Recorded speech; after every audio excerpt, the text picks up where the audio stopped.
सचिन वाझेंच्या आरोपावर अनिल देशमुखांचं आता प्रत्युत्तर आहे।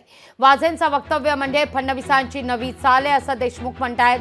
तर सचिन वाझे गुन्हेगारी वृत्तीचा माणूस आहे, त्याच्यावर विश्वास ठेवण्याची लायकी नाही अशा शब्दात अनिल देशमुख यांनी जोरदार हल्लाबोल केलेला आहे। वाझेच्या बोलण्यावर विश्वास ठेवता येत नाही असं कोर्टानं म्हटलेलं आहे असं देखील देशमुख म्हणतायत। फडणवीसांनी वाझेला हाताला धरून आरोप करायला लावलेत असा देशमुखांचा आरोप आहे। सचिन वाझेच्या कोणत्याही बयानावर विश्वास ठेवण्यालायक हा व्यक्ती नाही, त्याच्या बयानावर विश्वास ठेवता येत नाही असं हायकोर्टाने म्हटलं आहे। आणि अशा या गुन्हेगारी प्रवृत्तीच्या सचिन वाझेला हाताशी धरून देवेंद्र फडणवीस माझ्यावर सचिन वाझेच्या माध्यमातून आरोप लावतायत।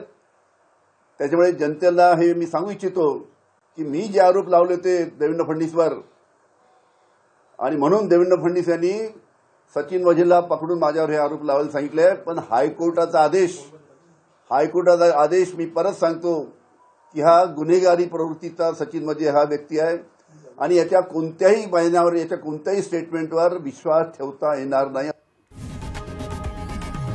लोकशाही मराठी ऐका, पहा, जागरूक रहा।